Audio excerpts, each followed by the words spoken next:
You're listening to Dark Conversations, where we talk about the things that keep us up at night. Where horror, paranormal, and crime collide together. Nothing's ever quite what it seems. Tonight, we're stepping into the dark, so turn your lights off. Get comfortable and Let's dive into the abyss. Welcome back. Woo, woo, woo. Our draws was best horror movies and the worst horror movies. So I have mine as best to worst. I have two lists.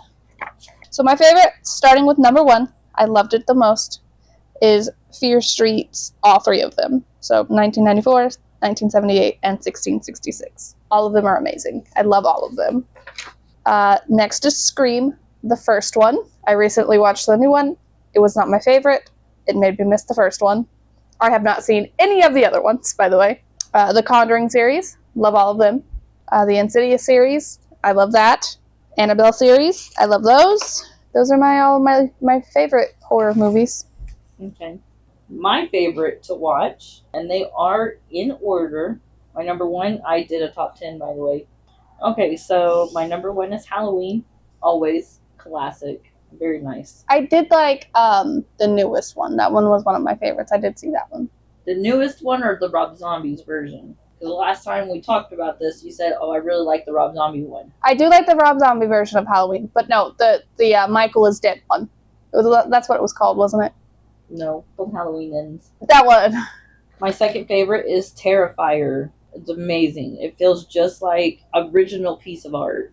Nothing that seems like it's already been done. I watched one with you at your parents' house, I think during Christmas time, and that creeped me out.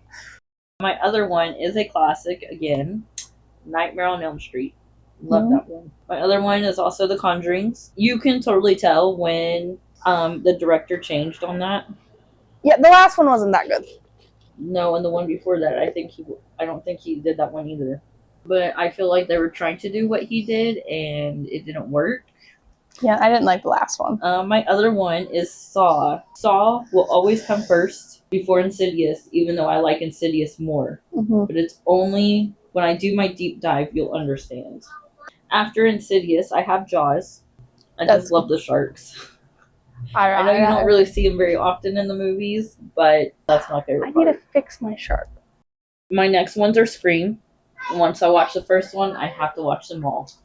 I do like some B-rated movies. I have that on here. It's the Dark Side Collection, but my favorite one out of that is the Carnival one. I don't remember what it's called. And then my other one, which is funny, we talked about this earlier, The Devil, which is the elevator.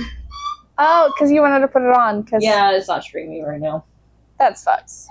Now I can't really do a top 10, but here's some honorable mentions, which is Prom Night, Stranger Calls, Haunting in Connecticut.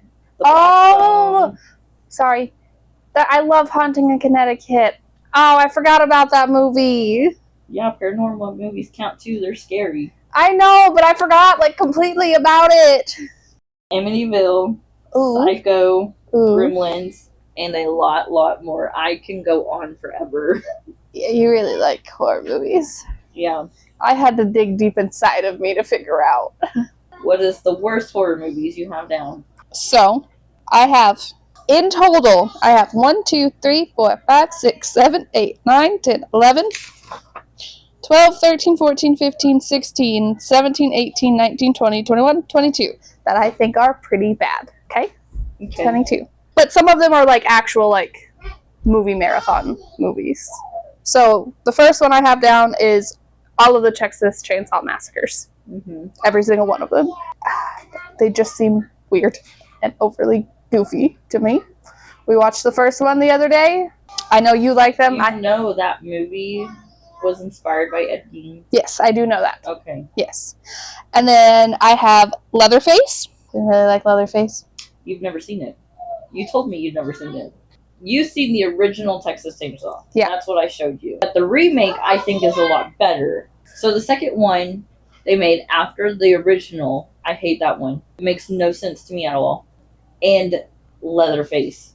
That is the dumbest movie ever. I feel like Netflix was trying to do a crossover between certain horror icons put into one, We both heavily hate this movie, The Witch. Mm-hmm. Hate that movie. Every time it pops up when we're scrolling through movies on streaming apps, I'm like, ugh. It was the dumbest movie. It made no sense. I mean, it slightly made sense. Like, the plot was okay. Like, it had a good storyline. It just didn't make any sense. It felt so stupid. It was dumb. I have The House of Wax on here. I've never seen that. I actually like that movie. Slender Man. I have seen that. Stupid. I haven't seen it. The Devil Inside. Ouija. While it was a bad movie, it was one of those movies that where, like, I did also like it, but it was like a mixed like. Like, I hated it, but I liked it. Amityville: The Awakening. See, I like that one. It didn't feel like it went. It felt like it was just like a subplot. It is. It's not supposed to go with the movies. Well, that's probably why I didn't like it, because I didn't know that until just now. Now, I haven't seen all of the Saws. I will say that. I've seen the first Saw, I think the third Saw. I have seen Jigsaw, and I didn't like Jigsaw. I have all of the Final Destinations. See, I like those, so. That's another mixed one. While I like them, because I do like them, they're really bad. They're really bad. Like, some of the stuff that you watch, you're like, why? Yeah, I get that, but like, I still like them really good. Like, we were talking about it the other day. Like, it seems like in that movie, death is like, you can die like this, very peacefully. It's a little painful, but you're gonna die. And then you skip out on his little plan, and he's like, oh, okay, you're gonna die getting stabbed in the face with a pair of scissors. You're gonna get murdered in a... What was the one we watched yesterday where that lady just had like a freaking spike shoved through her head? Like lightning struck, and then it was just... That is the newest one. I haven't seen it. Well, I guess I did see it, but I didn't see it because I wasn't really paying attention. That's what you do with every movie I put on. Yeah. I watch it for like 5 seconds, and then I'm like... But those are my movies. Well, my worst of all time, which I'm surprised you did not put this one, The Babadook. I haven't actually seen it. You kind of did. If you count the other one as you kind of seen it, then you kind of seen this one too. Okay, I kind of... The only thing I remember from that movie is, like, the bathtub scene. And then the other one, The Witch. Oh, you only have... It just seemed dumb. I put it on because I thought it was going to be kind of scary. That's why I bought it. The cover was so cool. The description of it, so cool. The execution, oh. I didn't do a top 10 like I did with my favorites, because there's so many I also don't like that I'm not going to even mention. Ooh. Because they're as collective, like found footage films. Yeah, I absolutely hate found footage. I like found footage films sometimes. I hate when you're like invested and all of a sudden they move the camera away from what you're supposed to be watching, and then you move. No, you can't see anything. I do that. And you're like, hey, move it. Yeah, and then I get irritated because I can't see a thing. So I hate those movies instantly. Now, I'm okay with like stuff like Unfriended where it's like recordings and they're on a laptop type of thing. I can watch that. I cannot watch where they're holding a video camera and running around. This is the dumbest thing ever. I like those films. It makes it feel more real. My other ones is, of course, a lot of people's is B-rated movies. Some of the B and C-rated movies are not that good. They're not good. They're funny. Now, I mean, I understand they are just starting out, so that's why it's like that, but I don't know, some of them are still dumb. Like, the plot of it is dumb. I do have a lot of B-rated movies I do love. If your plot is good and your, like, jump scares or horror part isn't that good, like, it seems a little bit better to me. Like, those are B-rated movies that I like. If your plot isn't good, but you have good jump scares and stuff, it seems stupid. Like, why would you do that? Now is our secret draw. I drew horror shows, which actually I drew a horror movie, and I couldn't remember what it was. I've lost the paper. I didn't write it down. Yeah. This was the episode that I was very confused on what I needed to do. Yeah, I remember. So I decided to do horror shows. So these are my favorite horror shows that I have, that I've finished from very first to the very end. And the number one is Tales from the Crypt. I think I've seen it. The Creep Show, which is very similar to Tales from the Crypt, which is like I think I've seen it someone with telling you. a story. I mean, that one is a ghoul telling a story, and the Creep Show is pretty much a reaper reading out of a comic book. There is a TV show called Scream. They have 2 seasons. I loved the first one. I absolutely hated the second one. I've seen the first one. I haven't seen the second one. It has nothing to do with the first one. I was so mad. Actually, no, I think there was 3 seasons. The first 2 were together, and the last one was not. That makes no sense. Like that, and I was like, "What is going on?" But they ended up changing directors and writers in between the seasons. Yeah, because I had to look up why it was so different. My other one is American Horror Story. I will say I have not finished the series yet. You don't have to watch them in order until you get to, I think, Apocalypse. Then you have to watch the other 5 before that one. Okay. It might be 4, but I think it's 5. To understand certain characters in Apocalypse. But other than that, you don't have to watch them in a certain order, which is what I love about it. So this one's not a horror movie, it's true crime. Okay. But it's the monster series on Netflix with Jeffrey Dahmer, Mendez. Yeah. I'm excited because they're about to do Lizzie Borden. Ooh, that's gonna be good. There was 2 other ones they announced they were doing, and I can't remember what they are, but I'm excited. And I have finished them. I absolutely love them. It just feels it feels real, almost like you're seeing the the characters look exactly how they're supposed to look. To be honest with you, I haven't finished the Jeffrey Dahmer one. I got so close. I got to like episode 7, 8. How many episodes are there? 8? I don't know. And I got so creeped out and so disgusted, I had to stop watching it, and I haven't went back. But I need to because I need to finish it. But like, they're good. They remind me of the Netflix series Mindhunter. They created the criminals so well that they look exactly like the real criminals. And I love that. I love when people look exactly like. That's what makes it a lot better. And I do love some paranormals, like Ghost Adventures. I love Ghost Adventures. Yeah. I used to watch Ghost Hunters, but then a lot of things started coming about how a lot of their sound effects and all that were fake and not real ghosts, which made me stop watching it. And that's why I got into Ghost Hunters. Now, like, I still like Ghost Hunters, but I think he just over-exaggerates every time something happens. They do over-exaggerate it a little bit. But my other favorite one is Portals to Hell. That's the one that Jack Osborne did, and I love it. I love everything that Jack Osborne has done. I wish he would continue them, but he quit because his dad got really sick. And he just never picked it back up. But he does do a podcast. Sometimes I listen to it. Now, I do like these. I haven't finished them. I've started. But my number one is Yellow Jacket. I've seen the first 3 episodes. It's so good. We need to watch it. I've seen almost the entire first season. I started watching it with my husband, and then he said he can't get into it like I can, but he didn't want me to watch it without him. So that's why I haven't watched it yet. My other one is Chucky. I started it like the first season. I have not finished the series. I think there's 3 seasons. Really? And I might be wrong. Or there was 3 seasons. They canceled it, and they're about to make a 4th one. Oh. Yeah, something like that. I know they canceled it, and now they're trying to bring it back. The other one that I wish we could watch, and it's your fault, from. I have it. We can watch it. Why didn't you tell me this? Because the last time you were over here, and you said, yeah, we can only watch it, on this, whatever. And I was like, oh. You moved. I thought we couldn't watch it no more. No, and we need to watch it because they're about to come out with season 4. I love From so much. It is one of my favorite horror TV shows. I didn't think I was going to get into it like I did. Like, I was told by my ex-boyfriend, like, we're going to sit and start watching this new horror show. And I was like, great.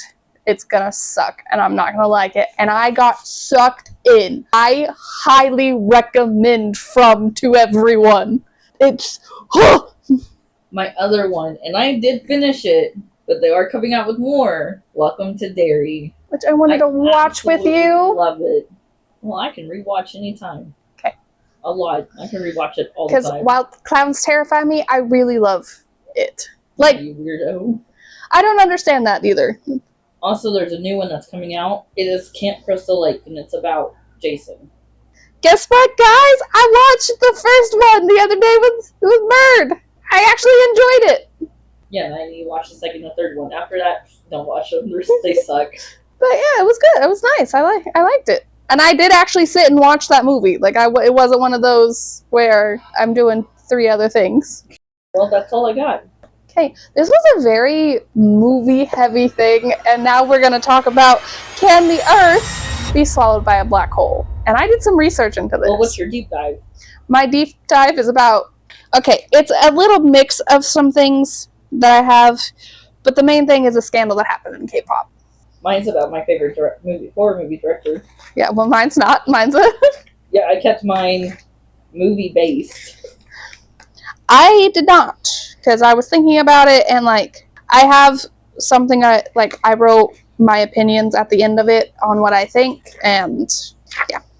On this whole black hole thing, I'm just going to read my paper because I did some research into it, and I don't want to get all of my information wrong, because there's scientific explanations in here. Oh, yeah? Yes. Well, So, I don't believe in science. well, then, I don't know what to tell you. Read a book.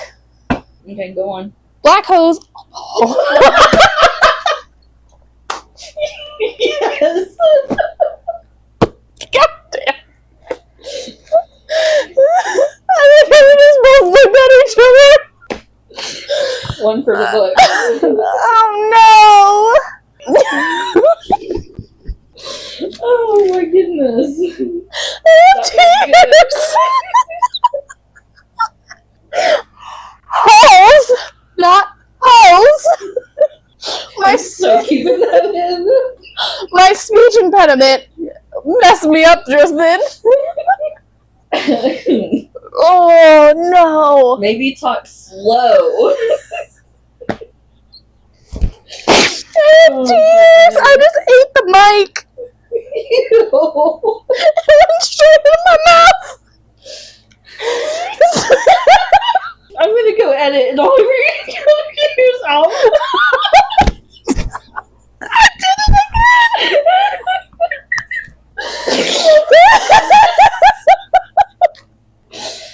You're gonna get 10 minutes of just laughing. Because I accidentally said holes instead of holes. Who knew black holes could be black holes could be this funny? I don't want to do this one. Too late. I'm gonna continue to accidentally say hoes. Okay, continue. Oh, let me get a drink first. I really am crying. And I ate the mic twice. Oh my goodness. Okay. Black holes There you go. are among the most mysterious and extreme objects in the universe. There are regions of space where gravity is so strong that nothing, not even light, can escape, which makes them invisible to the naked eye. The boundary around a black hole is called the event horizon, and beyond it, all paths lead inward toward a point called the singularity, where density becomes infinite. So that's what a black hole is. Okay. Do you have any questions? Because I couldn't explain anything I just read to you anyway, so good. Okay, I a little bit comprehend what you said. Okay, this is going to be a lot of us going, yep, okay. Because black holes are often portrayed in science fiction as cosmic vacuum cleaners, many people wonder, could Earth be sucked into it? So the first one, black holes do not roam like vacuums. A common misconception is that a black hole moves around randomly, sucking up planets and stars like a cosmic vacuum. In reality, black holes... Well, time out. I thought black holes stay in one spot. They do. They obey the same laws of gravity as every other object. But also, why is there gravity in space? Well, it's not really that it's gravity. It's more like everything was placed and they stay. Yeah. They don't move unless something hits them, and then that's how I think it is. Right on? By the way, guys, if I accidentally keep saying hose instead of holes, just know I have a slight speech impediment, which makes L's hard to say for me sometimes. It's because you talk too fast. I know. Their gravitational influence is based on mass and distance, just like the sun or any other planet. Objects only get pulled in if they are close enough for the black hole's gravitation to overpower other forces keeping them in orbit. So Earth would have to get pulled in to even be sucked in. I want to know where they get their information. I want to know the people that think that the black hole moves. I do too. Like, I didn't even know that. I thought they were. Yeah, but I didn't even know what I thought black holes were, from what I've seen in movies, is they just randomly appear one time, stay for a little bit, fizzle out, and disappear. That's what I thought. I mean, I knew they stayed in one place. That's about all I knew. If a small black hole passed through or near the solar system, which I thought they still stayed in place, so its gravity could disrupt Earth's orbit, potentially throwing it into a new trajectory or even ejecting it from the solar system. Tidal forces could stretch and compress Earth, causing extreme earthquakes or catastrophic events. So we'd either go this way or we'd go this way. Well, how do they know that? I don't know how they know that. I'm not a scientist. Oh, well, I'm sorry. You're kind of reading information that I check out on, so I didn't know if you read that. Like, I'm understanding what you're reading, but it's not staying for me to understand what you're reading, if that made any sense. Yeah. Space is vast. Black holes are extremely rare, and the chance of one coming near Earth in the foreseeable future is astronomically low. Okay. Don't know how they know that. Like, it did. Oh, no, I honestly don't understand how a lot of scientists know a lot about space. They rarely know about the ocean. Yeah, we've already talked about the moon landing, so, like... Yeah. And you know how we feel about that one. Could the sun turn into a black hole? I didn't even know that. That was a theory. Many people imagine a scenario where the sun suddenly becomes a black hole. The sun doesn't have enough mass to collapse into a black hole. Instead, in billions of years, it will become a white dwarf. Don't know what a white dwarf is. Probably should have looked into that one. I think it's a star that's about to explode. Oh, that makes sense. But once again, how do they know? Hang on, let me look this up. What did you say? A white dwarf star?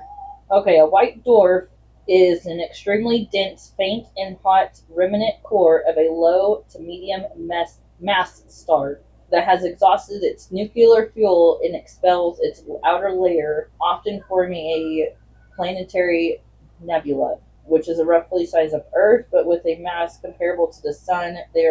They are supported against further collapse by electron dingency.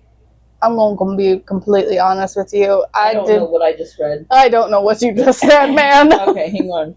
I kind of get it. It's going to turn into basically a planet. It's not going to have its burning gases anymore. It's going to turn into a planet. I kind of figured that part out. But other than that, I didn't understand what you just said. Okay, I'm looking up a different way. Look up white dwarf for dummies. Well, I said, what if the sun turns into a white dwarf? Oh, I have that. So. Oh, okay. What did you get? Even if the sun somehow becomes a black hole with the same mass, Earth's orbit wouldn't change. Gravity at a distance depends on only mass, not size. Earth would continue orbiting as normal, but without sunlight, life would not survive. But I thought that the sun is what kept us on our gravitational force. Like, isn't that what we learned in school? I just know we orbit around the sun. If we learned about it, I don't remember. Number 4. Earth already is a black hole. It's already in one.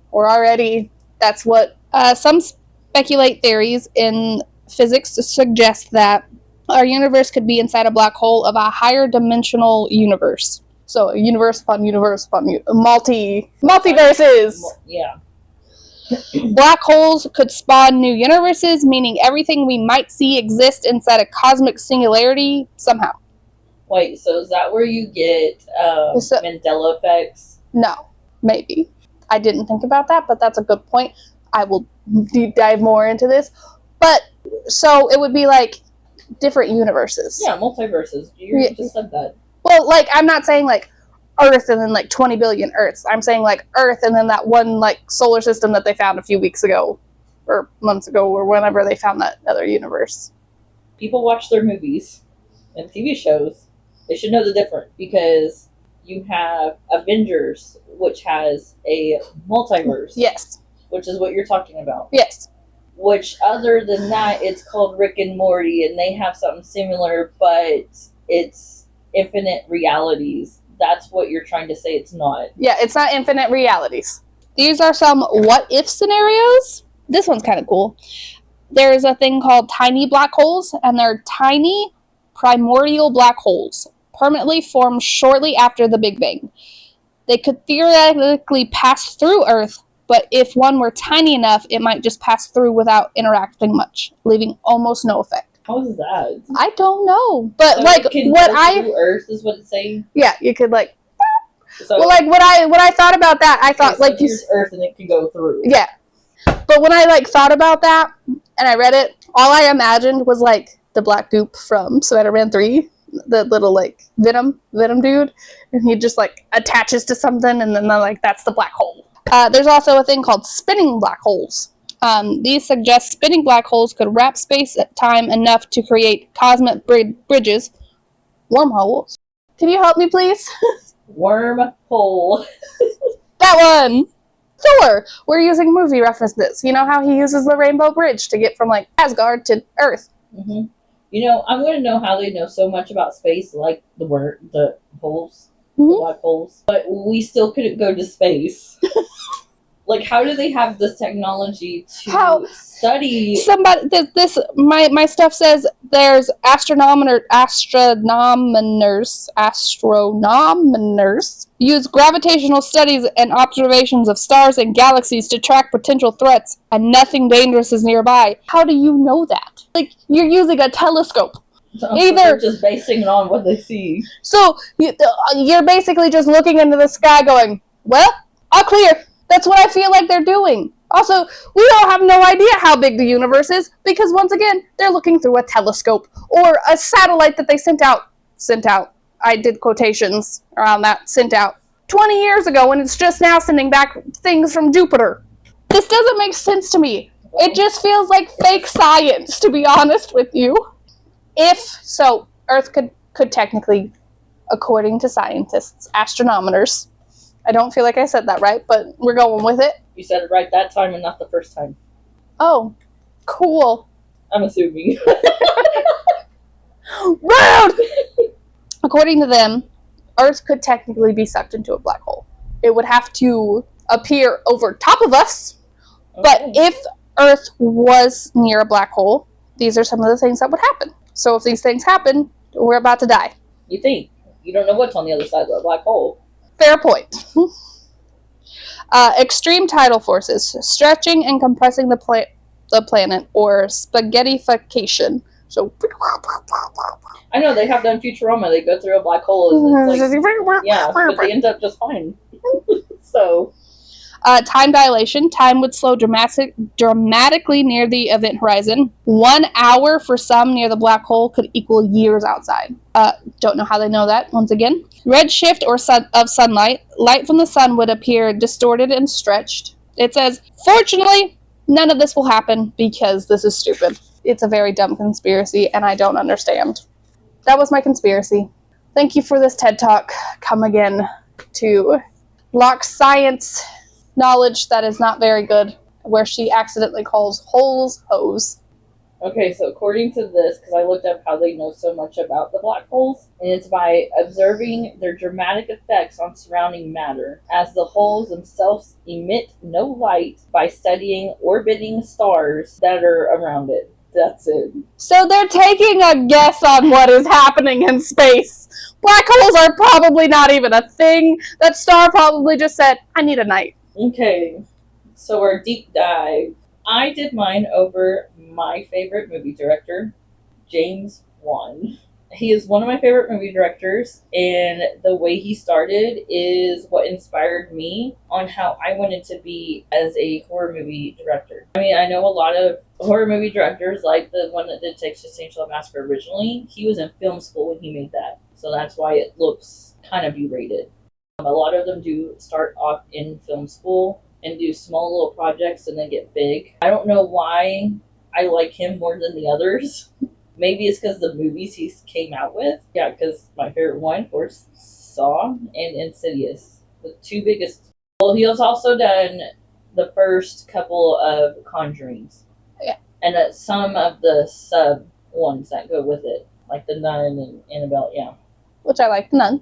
and I just really like the way his camera work goes and all that. So once I started to look into it more and get a storyline going, I would come up with ways to keep everyone safe. That is one thing that I always talked about when I was like, okay, I'm going to be a movie director. This is what I'm going to do, because you hear so much bad stuff in Hollywood.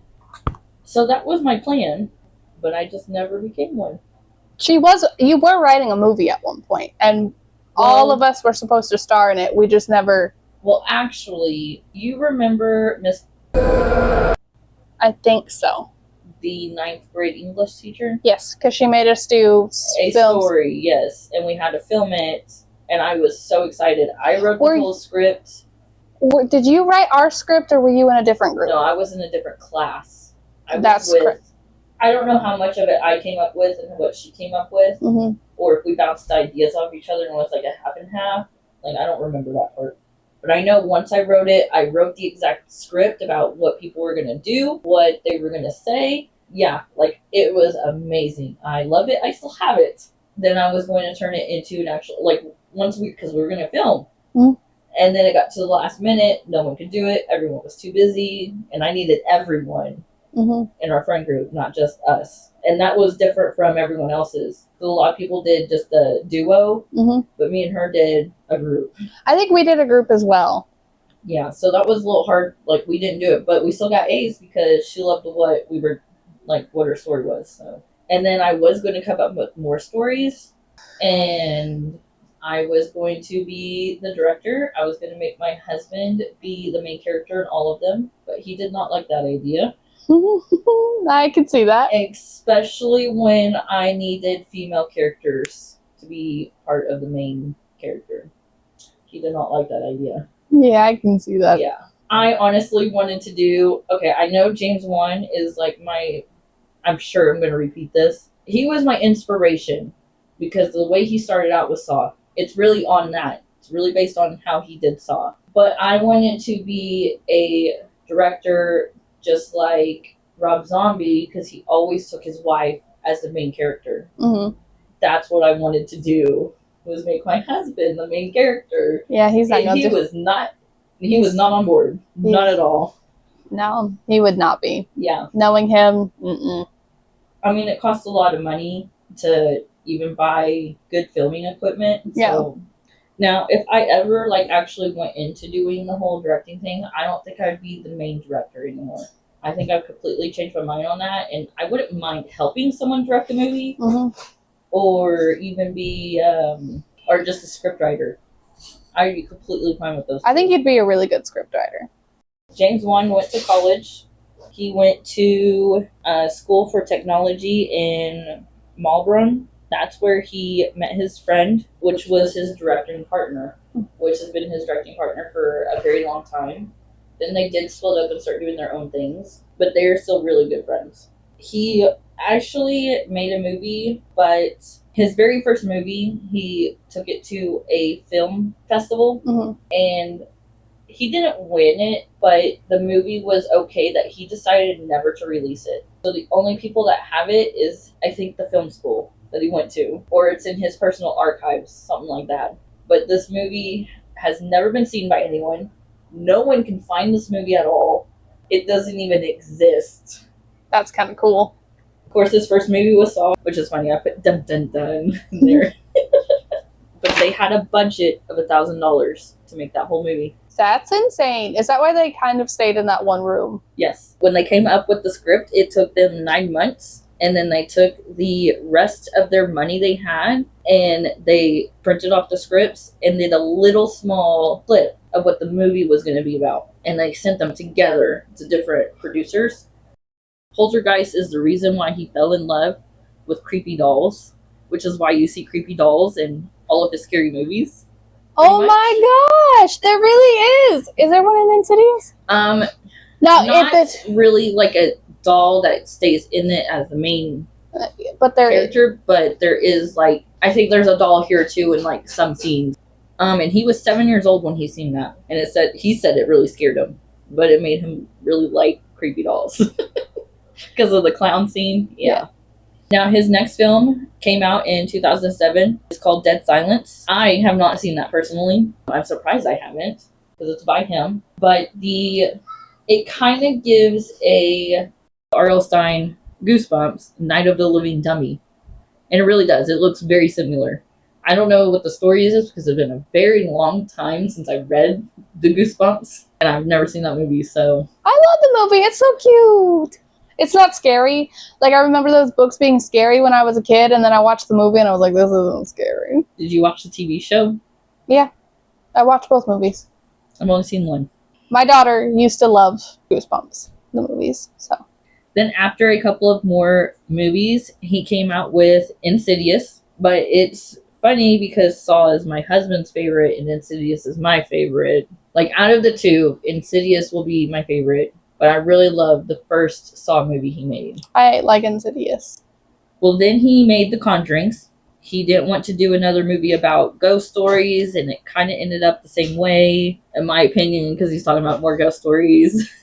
But he actually wasn't going to do The Conjuring. I think the reason why he did it, if I remember correctly, is because it had to do with Ed and Lorraine Warren. He was really interested in them. And it was based on true events. And I think that's what made it different from the rest of the other scary paranormal movies he did. But he actually hates making the same movie over and over, which is why he doesn't stick to one. Because he did give away Saw. I knew that. Yeah. And he actually, I don't know if I have this in my notes, but he actually said that the direction that they went with Saw, he wouldn't have went. He was thinking of a different direction in it. Yeah, which makes me very interested on why he didn't keep it, because that makes me want to know. He probably has ADHD, and he was like, I'm done with this. He also hates being called the greatest horror movie director, which actually they don't really call him the best horror movie director. They call him the king of horror, and he does not like that title. He won't even claim it. Good on him. And it's because he doesn't want to feel like he's stuck in one genre. Because he's also made Aquaman. He's made one of the Fast and Furious. Ooh. Like, he does pretty good with all of his movies he directs. Now, James Wan directed Insidious 2. He didn't direct the Saw sequels. So I don't remember if he directed the second one or if he just gave it away after that. I didn't look into that. Only one he stuck to was Insidious. He says if anyone was going to screw it up, it'd be him. And he'd rather have it be him than someone else. So he had a very, big, yes, passionate. I don't think his partner was with him on this Insidious one, which I think is why he feels more closer to it. But it's very nice because the Insidious, I mean, they kept a pretty good, storyline. I do wish that because the way the first movie ended, or was the second movie? No, yeah, the way the second movie ended was where they went to someone else's house and they're like, hey, there's something wrong with your daughter. We can help you. The guys know that Elise, which she's a ghost at this point, walked past them and went inside the house. And then all of a sudden you see the fear in her eyes and then cut. So I thought when the third one came out, it was going to be about her. It was about a completely different character. And that's what I hate so much because I was like, I wanted it to be about that one. I want to know what this is. But they're still pretty good. I really like them. A lot of people that have worked with him like how they can talk to him just like a normal person. They can, if they didn't like something going on in the scene, they would say something to him and he'd be like, okay, let's try something different. Or if they want to add something, he'd be like, cool, let's try this. If they want to improvise, he was fine with it. He is a very, you can work with him very well. I was going to say, it seems like he's a very creative individual who's like, hey, your ideas probably better than mine. Let's see. And he has it so far. He has not let the money get into his head. As a director, he doesn't try to make his movies where he's making money like other directors, which I think is when they start getting lost in directing. Yeah, they don't. If you're trying to make money and not for the project, that's when you kind of. I think that's when your interest is lost, even if you don't think so. But it's because you're not in it anymore for what you wanted it to be. I feel like any creative thing you do, anything, whether it be from crocheting to movie directing, if you're just in it for the money, you're not in it for the right reasons. Yeah. Do it because you like it. Don't do. And when you do something you like, it turns out a lot better. Mm-hmm. I mean, he might not just do one genre, but his camera work is amazing. I love it.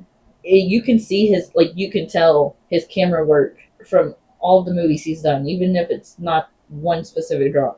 The way he does some of his camera work, because sometimes he'll have it this angle and then the character's like this and it goes. Yeah. That's amazing. I love it. I love that one. He also does a lot of the spinning. Yeah. You spin and he's spinning at the same time. I like that too. That's really cool.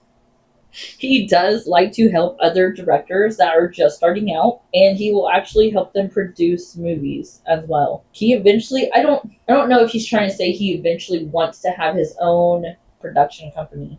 And he mentioned Blumhouse, and there was A42, which A42 is really good. I really like the movies they're coming out with. Blumhouse started as B, C movies, Mm-hmm. and they would produce them. Well, then they started getting to where they wanted better, so they quit doing that. But A24 started doing that, which is amazing because I like those because I feel like they're different ideas. I mean, yes, a lot of them you can still guess what's going to happen, but they still are really good. I can't guess what's going to happen, so I can guess pretty much what's going to happen. She could watch the first scene of a movie and she's like, "That's the killer." I'm like, "Hey, can you watch more of the movie before you ruin it?" He also directed Aquaman the same time as directing Conjuring, Nun, and La Llorona. He was a busy man. Yeah. What did he do? Have one movie one day, one movie the next? I don't know. 6 hours here, 6 hours there, 4 hours here. Did he sleep? In a lot of his interviews, he always brings up Saw. Always. Well, that's where you gotta start. It is, yes. And that's what's good, is because he is remembering where he started, where he came from. And that's what a lot of them forget as well. They forget, where they came from, what they used to be, who the big stars were, their idols. I mean, pretty much anyone in Hollywood forgets that. Mm-hmm. He's made Malignant. I didn't like that one. I kind of liked it. To be honest, I think I'd like any James Wan movie, even if it's just a little bit. Now, I do like how he doesn't want to be known for one genre, but I think he is one of the horror kings. And I really wish he would take that title, but he won't. But if he took that title, it's like a catch-22. He takes the title, he's doing what you don't want him to do. But if he doesn't take the title, he's not doing what you want him to do. So, he is the one that made me want to become a movie director. I was not going to go to school for that, though. I was not doing it. Because then I'd have to take the basics. I don't want to do that. Yeah, I'm really not there for that. You don't like the basics. Like, I'm in college right now, and she doesn't understand why I'm having to take half the classes I'm taking, which I agree with her. Why the heck do I need art history for criminal justice? I think there needs to be a trade school for everything you want to, every career. Yeah, because I don't need art history for criminal justice. Yeah. I think that's what pretty much middle school and high school should have been, was your basics. Mm-hmm. Then you go to trade school. I think that's how that should have went. Mm-hmm. But I don't see it like that, because then you don't make money that way. No. I will probably do more of his movies, like all movies, one day, but that will be saved for another day. Okay. And that is my deep dive. Okay. You ready for my deep dive? Yep. So this is going to be a long episode. This doesn't really connect to what's going on with our movies and our stuff, though. But I watched this a little small documentary on this. It wasn't like a TV documentary. It was a YouTube documentary. You know how sometimes people. But this is considered one of the most confusing and debated situations in the K-pop community in Korea. It's not a simple story. There's a lot of information. But we're going to do a timeline breakdown. Did you just say there's not a lot of information? There's not. Oh, okay. I was just making sure I heard you right. But there's a lot of information, but there's not a lot of information. It's one of those situations. Cover-ups? No, I don't. Okay. There might be a cover-up. I'm going to be honest with you, but you got to listen to. Okay. So, go on. In 2007 and 2009 is when he was in this group. By the way, if you are a part of this fandom, you know exactly what I'm talking about. Please do not comment. We don't want names out. We don't want Please do not comment names. Please do not comment the group This is name. alleged and for Entertainment purposes only. So, in 2017 to 2019 was the group era. He trained with this company and debuted in 2018 under a major company as part of a self-producing idol group. He was introduced as the main vocalist, meaning his voice was a key part of the group's sound. So he was one of the major people in the group. And I hope you know which group it is. No. Then I'm not going to tell you. You're going to, because you actually do know this group. Is it BTS? It is not BTS. Oh. Are you sure I know the group then? Yes, I'm sure you know the group. Okay. Do you know this group? I do know this group. Are you obsessed with this group? I wouldn't say obsessed, but I do listen to them. Is it 17? It is not 17. Stop trying to guess and let me do my deep dive. Okay, go. They gained popularity quickly. Stray Kids. Just go. Let me do my deep dive. They gained popularity quickly. They built a very strong fan base. There was no confirmed scandals with this person, KW, at the time. Mm-hmm. But fans went back when everything happened and were looking at old clips. And some of the clips were kind of concerning to them. But at the time, like I said, nothing was confirmed. So in October of 2019, the company released a very short statement saying that KW was leaving the group for personal reasons. No other information was given, just that he was leaving the group for personal reasons. But at the time, the group was actively preparing for a comeback. Their comeback was, I think, like a month away from coming out, which means all of the vocals were done, the music videos were done, preparations were done, schedules were set, everything was set and ready to go. The comeback was immediately delayed. The group had to go back through, erase all of his parts, redo things, everything like that. So it cost his company a lot of money for his personal reason of leaving. On top of that, the group now, and even back then, immediately separated themselves from him. They don't talk about him. If you mention his name, they get mad. He gets mad. He doesn't want to be a part of the group. Like, he does not want to be associated with them, and they don't want to be associated with him. The October of that year that he left to mid-2020, he was completely silent. There was no social media, no interviews, no company updates, no nothing. The group continued. They went on and they became really popular. You said their name earlier. You told me I didn't. So is it 17? The situation was not discussed. Right. It's not 17. BTS. It's not BTS.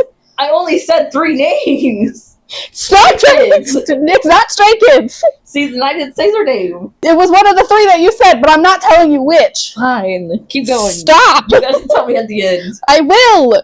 The situation was not discussed publicly, even to this day. No one speaks on what happens. He was erased from history. Like, they went back through and redid all of their discography. From the very beginning. Everything was redone. Which is not normal in that. Normally when a member leaves the group, they don't go back and rewrite their discography. They just say, hey, he's gone now. They do it even here in America. Something bad had to have happened. Before going further, it's important to understand how contracts work in K-pop. So companies like this use exclusive contracts, usually lasting around 7 years. At that point he left, he was only contracted for maybe 2. These contracts involve major investments, including years of training, housing and living expensive, music production, and promotions. Because of this, leaving is not common. Like, it's very hard. But if you want to leave, it has to be a mutual agreement or a private circumstance not shared publicly, and the companies often keep these details confidential. So while it's possible, it's definitely not typical, because at the time of this, like I said, money had already been spent, promotion's been planned, everything like that. So, he already had big things. They would normally have waited until after the comeback. So whatever happened was major. Don't know. It's not talked about. A year later, in September, an anonymous social media account, multiple anonymous social media accounts, started posting sexual abuse allegations against this person. But what made it unusual is all of the accounts were new. There was no verified proof of anything happening. Nobody came forward with evidence. Some of the details didn't match up. But despite this, the claims were rapidly spread because of how he left the group earlier. He immediately responded. Oh, so people put two and two together. They were putting two and two together.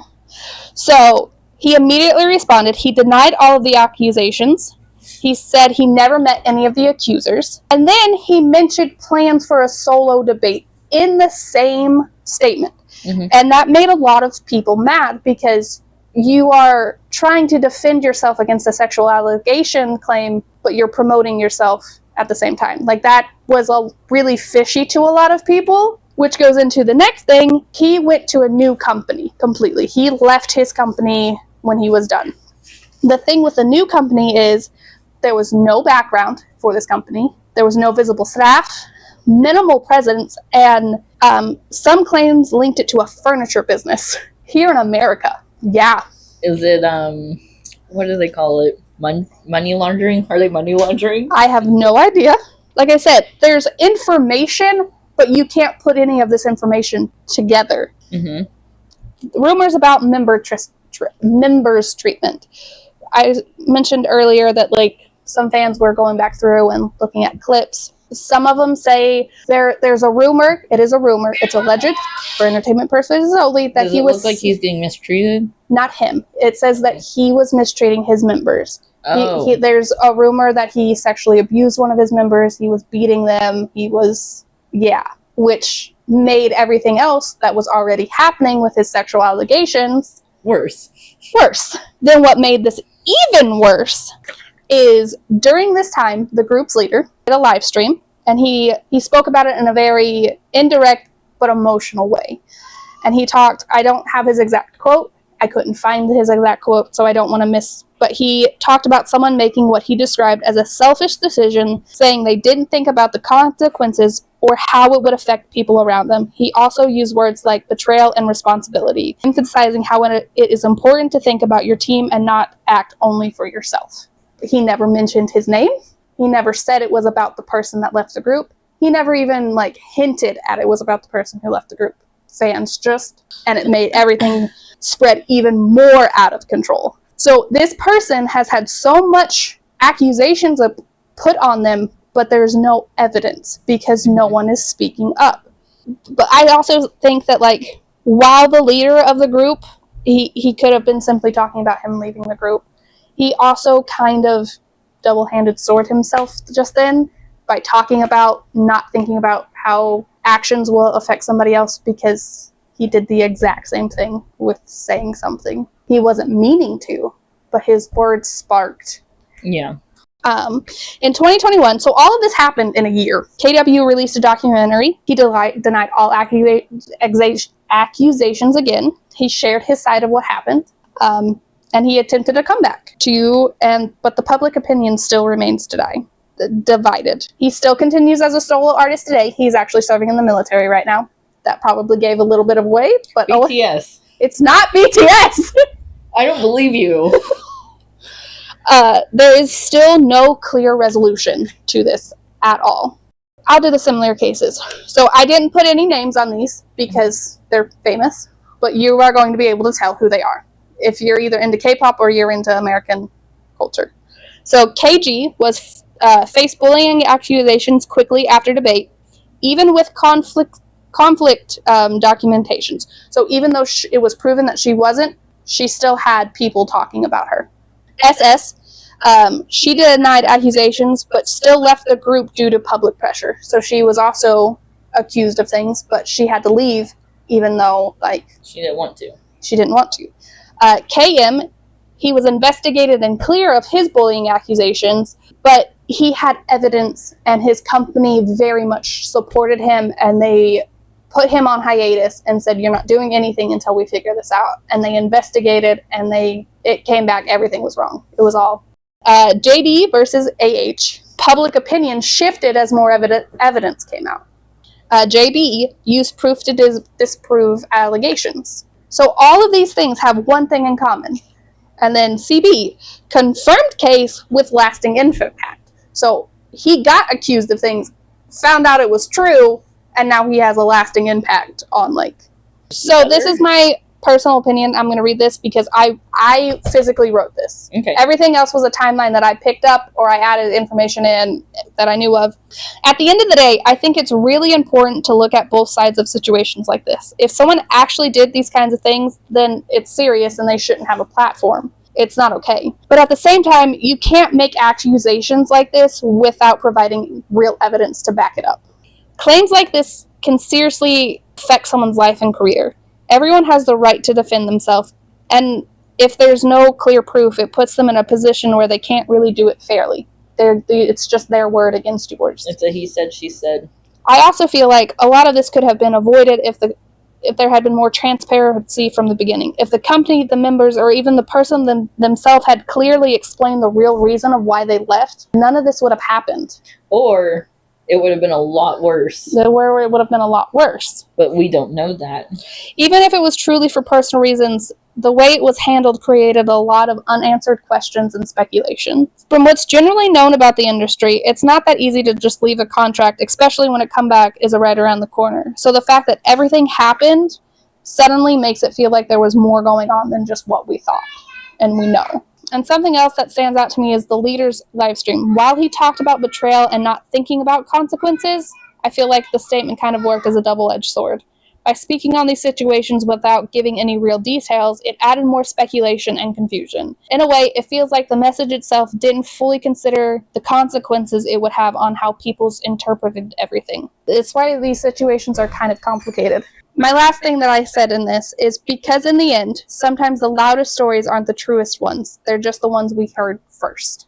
But that's why I said there's so much information, but none of it is information. I don't know. Like, I feel like a lot of this could have been avoided. It could have been... I've seen some of the clips that the fans are talking about this man abusing his members. And some of them are bad. But it looks like he's choking one of the members. And there's other clips where it looks like he's shoving them to the ground and he's hitting them and stuff. But also, this huge company wouldn't let stuff like that slide. Like, they wouldn't put those... While we don't know what happened behind closed doors, the thing that also sticks out to me the most is no one wants to associate with each other. See, here's the thing that I always say, and what I realized I always say because I typed it like 3 times already. We were not there. We were not part of the group. We did not physically see anything. We did not hear anything. So we can't say what actually happened. And to the women who accused him, until you come out with evidence of, like, and that's the thing, some of them actually did come out with evidence, but it was quickly, like, proven false.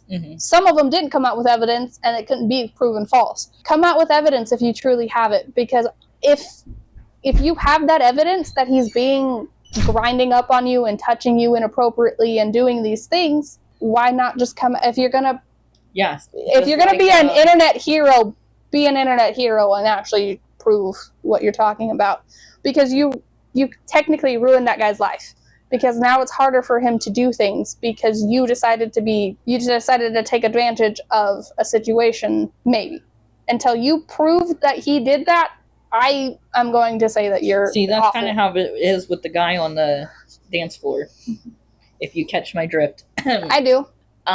Because everyone was just hearsay. And then after a while, then people started coming up with evidence. Because at first, when people were saying that, I was like, is that really true? And then the longer it went on, the more evidence came out. But yeah, it is, like I said, it is the most confusing and most intriguing thing from my standpoint of it. My whole thing is if you are a public figure, you slightly lose the right to have privacy. Not all the way, I'm not saying that, but in a situation like this where your actions are actively affecting a group, there has to be more reason than just personal reason, because that doesn't... Whatever happened, also, when other members leave groups like this, the other members still talk to them. They still see them. They still talk about their history. So what happened? That's all I want to know. You probably will never know. No. And yeah, that's my deep dive. So. Okay, ready? Yeah. This famous detective agency was once tasked with tracking and capturing famous outlaws such as Jesse James, Butch Cassidy, and the Sundance Kid, Mangum Detective Agency, Floyd and Weather Detective Agency, Pinkerton Detective Agency, or General Pacific Detective Agency. I think it's B. You think it's Floyd and Weather? I think so. I've gotten every single one of these wrong, though. I kind of want to go with A, Mangum Detective. Ready? I was gonna freaking pick that one. C, Pinkerton Detective Agency. Please like and subscribe. Hit the bell so you can get notifications when we post our episodes. Thank you for listening to Dark Dark Conversations. Have a good night and And keep your darkness at bay. bye!